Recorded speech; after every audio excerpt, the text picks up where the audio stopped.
I got into creating music when I was about 20, I'd say. I never looked at the possibility of ever creating music because I was always a DJ first and foremost. And then just one day, like, it did sort of occur to me, like, how are these records even being put together? Like, I had no idea. So I joined the Access to Music course and studied for like 2 years, which some of it was in DJing, some of it was in the actual music business side of it, and a lot of it was in production. And it was from there, really, from the teachers on the course, which I picked up practically like everything that I know.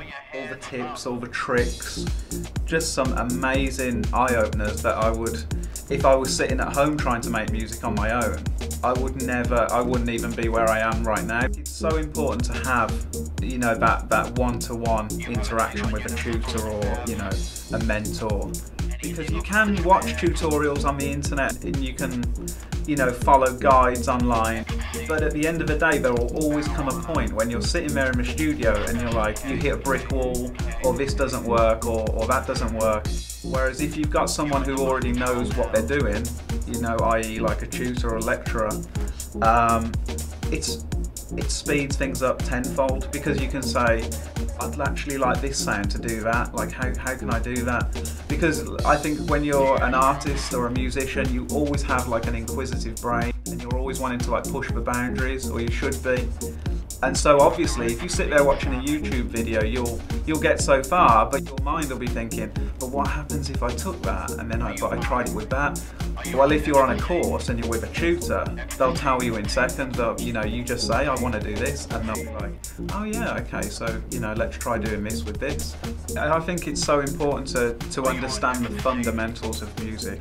When you're writing, whether you're writing like Dalek techno music and dubtronica music or whatever, it's still so important to have a good theory, you know, a good understanding in chords, scales, you know, like even just to a basic level, just so you can understand and train your ear at the same time when you're learning, so that when you're writing, if you do get these ideas of, I'd like to actually, like, I can hear that bass going like that for 2 minutes, but then let's transpose it to another key, you know, or just take it up an octave or whatever.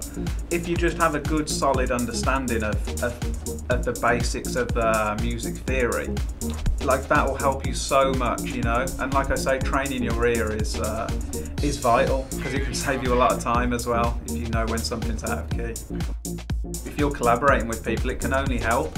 You've got to think of it as a whole, you know, like you're not just in the house music world or the reggae world, or, you know, whatever music you do, because the best people collaborate with other people from other genres. So if you can speak through the language of music, you haven't got to be classically trained or anything like that. But if you know what they're on about when they start talking about, you know, let's use this chord progression, or go from here, or how about we play, like, you know, this triad instead of that seventh, or, you know, like, it helps so much.